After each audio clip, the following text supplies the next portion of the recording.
হে রাবিয়া, কথা বলো না কেন? কেন এভাবে আমায় ছেড়ে চলে গেলে? আমার কথা শোনার প্রয়োজনও মনে করলা না তুমি? তুমি নাকি আমাকে ভালোবাসো, তাহলে এভাবে ছেড়ে চলে গেলা কেন? ওই কথা বলছো না কেন? একা একা শুয়ে আছো, আমার কথার গুরুত্বই দিচ্ছ না তুমি? কেন এভাবে আমায় ছেড়ে চলে গেলে? আমায় ছাড়া থাকতে তোমার একটুও কষ্ট হচ্ছে না রাবিয়া? এই দেখো, আমি তোমার জন্য তোমায় দেওয়া লাল চুড়িগুলো নিয়ে এসেছি। তুমি না আমার সামনে পড়তে চেয়েছো? এই ওঠো না, আমার কাছে ফিরে আসো না। তোমায় যে আমি যে তোমায় খুব ভালোবাসি, খুব। যেটা বলার ছিল হয়তো আর কোনোদিন বলতেও পারবো না। তবে আমি তোমায় এভাবে হারাবো তা কল্পনাও করতে পারছি না। হয়তো বলতে পারিনি, তবে তোমায় আমি অনেক ভালোবাসি আর আজীবন ভালোবেসে যাব। ভালো থেকো ওই না ফেরা দেশে, স্মৃতি হয়ে বেঁচে থাকবো তোমার সারা জীবন। ভালো থেকো ভালোবাসা। চোখের পানিতে চোখের পানি তো তাই আনমনে গড়িয়ে পড়ে। কাছের মানুষগুলো দূরে চলে যাওয়ার সময় তা আটকানো যায় না। বাসায় আসলাম অনেকক্ষণ পরে। সবাই অনেক চিন্তিত ছিল। কেউ জানে না কই গেছিলাম। কই গেছিলি বাবা? কোথাও না। আমাদেরকে বলবি না? আমরা তোর জন্য চিন্তা করছিলাম। একটু বাইরে গেছিলাম। তোর চোখ মুখ ওরকম হইছে কেন? কিছু না আম্মু, এমনি। আমি ঘরে যাব, আমার খারাপ লাগছে। আচ্ছা যা। শোনার আগেই চলে এলাম। আব্বু আম্মু কথা বলাবলি করছে। ছেলেটা এমন হয়ে গেল কেন? কেন? তুমি মনে হয় জানো না? রাবেয়াকে অনেক ভালোবাসতো মনে হয়। আমরাও কি কম ভালোবাসতাম? আমাদের মেয়ের মতো ভালোবাসতাম। আজ যদি বেঁচে থাকতো তাহলে দুজনকেই এক করে দিতাম। আমিও।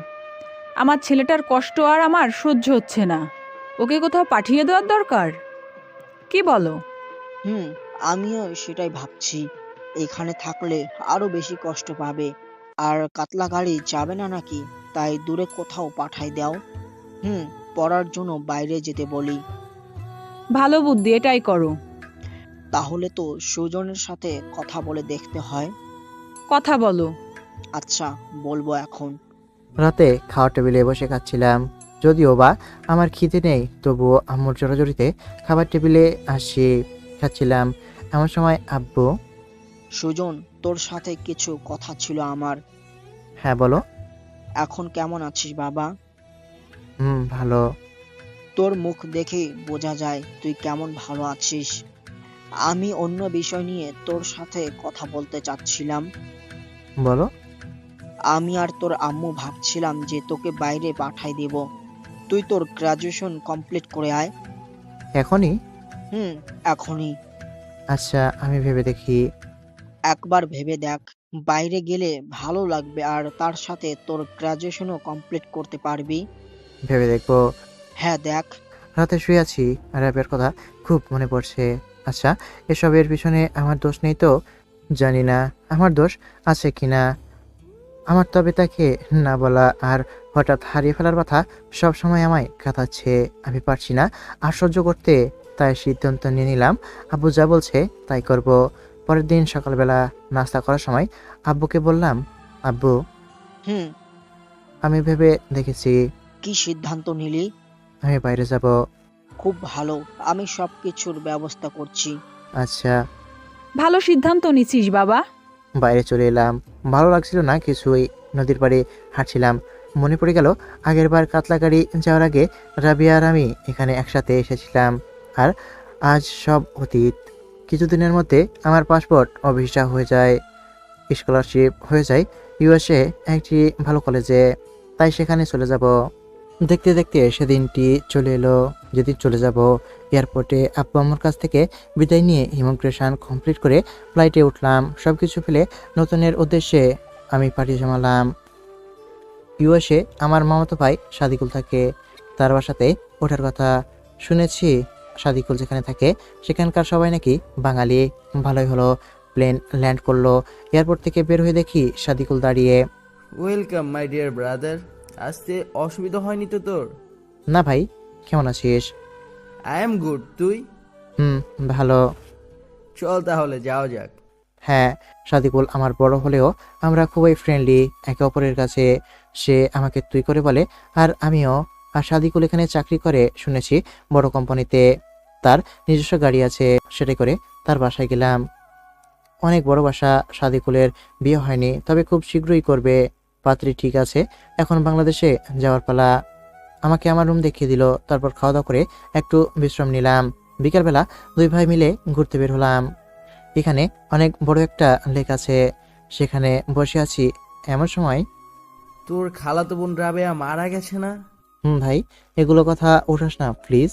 না, আমি আসলে উঠাতে চাইছিলাম না, কেননা আমি সব জানি, কিন্তু একটা কারণে উঠালাম। কি কারণ? পিছনে দেখ। কি? ঘুরে তাকালাম। আমি নিজের চোখে বিশ্বাস করতে পারছি না। আমার থেকে কয়েকশো হাত দূরে রাবিয়া দাঁড়িয়ে আছে। আমি কল্পনাই করতে পারছি না এটা সত্যি। তারপর কি হইলো আমার ঠিক মনে নেই। আমি অজ্ঞান হয়ে পড়ি। রাবিয়া আমার সামনে। আমার বিশ্বাস হচ্ছে না, এটা কিভাবে সম্ভব? না না, আমি মনে হয় স্বপ্ন দেখছি। এটা সত্যি হতে পারে না। তবে কি আমি ভুল দেখছি? আমার থেকে কয়েকশো হাত দূরেই দাঁড়িয়ে আছে। শহীদুলকে বললাম, এটা কিভাবে সম্ভব? আমিও তো তাই ভাবছি। ভাই, আমি নিজেই ওর কবর দেখেছি। তাহলে রাবে আমাদের সামনে কিভাবে? জানি না আমি। আরে, এত কিছু জানাজানি কি আছে? চল যে রাবেয়াকে জিজ্ঞাসা করলেই হলো। চল। রাবিয়ার কাছে গেলাম, কথা বলছিল। আমার আসার এখানে একদিন হচ্ছে, এত তাড়াতাড়ি কিভাবে এলো? আর এখানে তো তার পরিচিত কেউ নেই। তাহলে এরা কারা? সত্যি কি এই মেয়ে রাবিয়া? কিন্তু আমার ভুল হবার কথা নয়। এতদিন একসাথে বড় হলাম, আমার চোখ ভুল হতে পারে না। কে তাহলে এই মেয়ে? আমার রাবিয়া কি? রাবিয়ার কাছে গেলাম। রাবিয়া আমার দিকে ঘুরে তাকালো। কাকে বলছেন? রাবিয়া, আমায় চিনতে পারছিস না? কে রাবেয়া? আর আপনিই বা কে? রাবিয়া, আমি সুজন। আপনার কোথাও ভুল হচ্ছে। আমি রাবিয়া নই, আমি সুস্মিতা। কি? জি, আপনাদের কোথাও ভুল হচ্ছে। দুঃখিত। আসলে আমাদের একটু ভুল হয়ে গেছে মনে হয়। Sorry. It's okay. Hmm. Sujan, এদিকে আয়। আমায় টেনে দূরে নিয়ে গেল শহীদুল ভাই। আমি কিছুই আন্দাজ করতে পারছি না কি হচ্ছে এসব। রাবিয়া আমায় চিনতে পারছে না। সে নিজেকে কেন সুস্মিতা বলছে? ভাই, কি বলছে রাবিয়া এসব? শান্ত হ ভাই, আগে শান্ত হ, তারপর সব বিশ্লেষণ করা যাবে। আমি শান্তই আছি ভাই, কিন্তু এসব আমার কোনো কিছুই মাথায় ঢুকছে না। আচ্ছা, এই নে তুই পানি খাওয়ার, একটু শান্ত হয়ে বস। আমি একটু আসছি, কই যাও? একটু খবর নিয়ে আসি এই সুস্মিতার ব্যাপারে। আচ্ছা। শহীদুল ভাই গেল খবর নিতে। আমার মনে শুধু একটাই কথা, বারবার মনে হচ্ছে আমি রাবিয়াকে চিনি। এই মেয়ে রাবিয়া, কিন্তু কেন তাহলে আমায় চিনতে পারছে না? এত কাছ থেকে দেখে আর কথা বলে এটা তো শিওর হয়েছে যে এই রাবিয়া। কিন্তু রাবিয়া এই যদি হয়, তাহলে মিথ্যা কেন বলছে সে আমায়? তবে কি সত্যি এই মেয়ে সুস্মিতা রাবিয়া নয়? শহীদুল ভাই না আসা পর্যন্ত কিছু বলা যাচ্ছে না। প্রায় আধা ঘন্টা পর ভাইয়া এলো। এসে সরাসরি, বাসায় চল।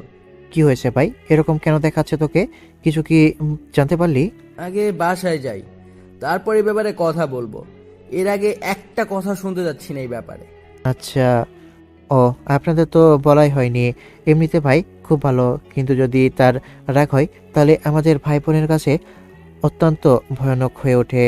তাই আর রাস্তায় কিছু বললাম না। বাসায় আসার পর, ভাইয়া কি হয়েছে? অনেক কিছু জানতে পারলাম। কি জানতে পারলি? মেয়েটা সত্য বলছে। কি সত্যি বলছে? যে মেয়েটা সুস্মিতা, রাবেয়া নয়। এটা কিভাবে সম্ভব? অসম্ভবের কি আছে? তো সামনেই তো দেখলি। আর যা বলতে যাচ্ছি তা শুনলে হয়তো বিশ্বাস করতে বাধ্য হবি। কি বলবি? সুস্মিতা ছোট থেকে এখানে থাকে। কি কি বলছিস? হ্যাঁ, যা সত্য তাই বলছি। সুস্মিতার বাসা এখানেই? তার আঙ্কেল আন্টির সাথে এখানে থাকে। সব থেকে বড় কথা, আমাদের এই শহরেই থাকে। কি বলছো? ছোট থেকে যদি এখানে থাকে, তাহলে এত ভালো বাংলা তো পারার কথা না। ওর আঙ্কেল আন্টি দুজনেই বাঙালি, তো স্বাভাবিকভাবেই বাংলা তার মাতৃভাষা। আর সে তো এখানে ছোটবেলায় আসছে, তাহলে ভাষা নিশ্চয়ই শিখে এসেছিল। আচ্ছা, আঙ্কেল আন্টির সাথে থাকে মানে? ওর মা বাবা নেই, ছোটবেলায় নাকি মারা গেছে, তাই ছোট থেকে আঙ্কেল আন্টির সাথে থাকে। বুঝলাম, কিন্তু কিভাবে এক চেহারার দুজন মানুষ হতে পারে? হতে পারে, জানিস না, এক চেহারা 7 লোক পৃথিবীতে থাকতে পারে। জানতাম, কিন্তু বিশ্বাস করতাম না। এখন তো বিশ্বাস করতেই হবে। জানি না আমি। ভাই, আমি রুমে গেলাম। আচ্ছা যা। আমার রুমে চলে এলাম। আমার কিছুই ভালো লাগছে না। কয়েক মুহূর্তের জন্য মনে হয় আবার রাবিয়াকে ফিরে পেলাম, কিন্তু না, এসব সব কিছুই মিথ্যে। ভাবতে ভাবতেই সকালবেলা উঠে একটু ভালো লাগছিল, কিন্তু রাবিয়ার কথা মনে পড়লো। খারাপ লাগাটা বেড়ে গেল। আজকে আবার কলেজে জয়েন হবার প্রথম দিনেই আবার ওরিয়েন্টেশন ক্লাস। তাই রেডি হয়ে শহীদুল ভাইকে বলে বেরিয়ে পড়লাম কলেজের উদ্দেশ্যে। কলেজে গেলাম, ক্লাস শুরু হলো। কাউকেই চিনি না, তাই কারো দিকে তাকাচ্ছিলাম না। হঠাৎ চোখ যাই পিছনের দিকে, সে চেনা প্রিয় মুখটা আমার ভেসে উঠলো। রাবিয়ার মতো দেখতে সেই মেয়েটি।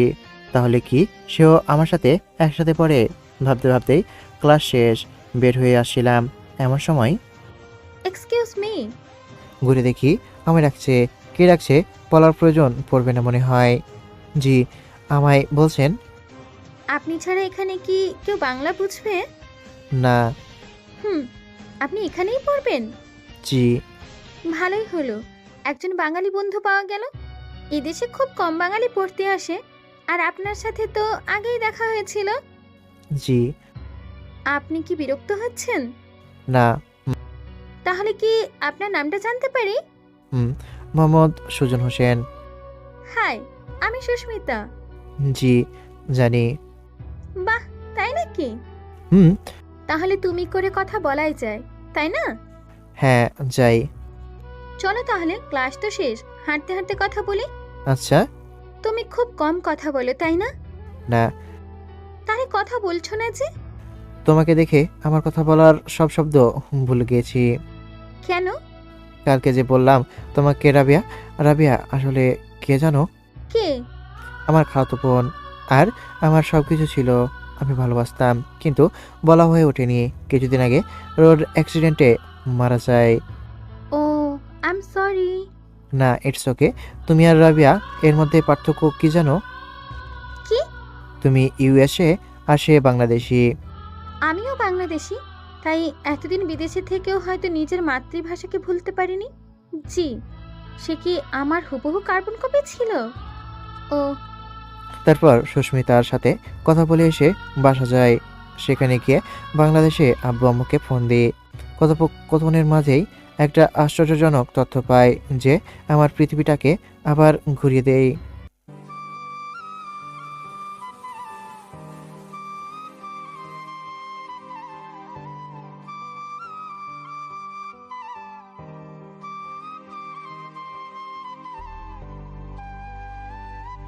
হুম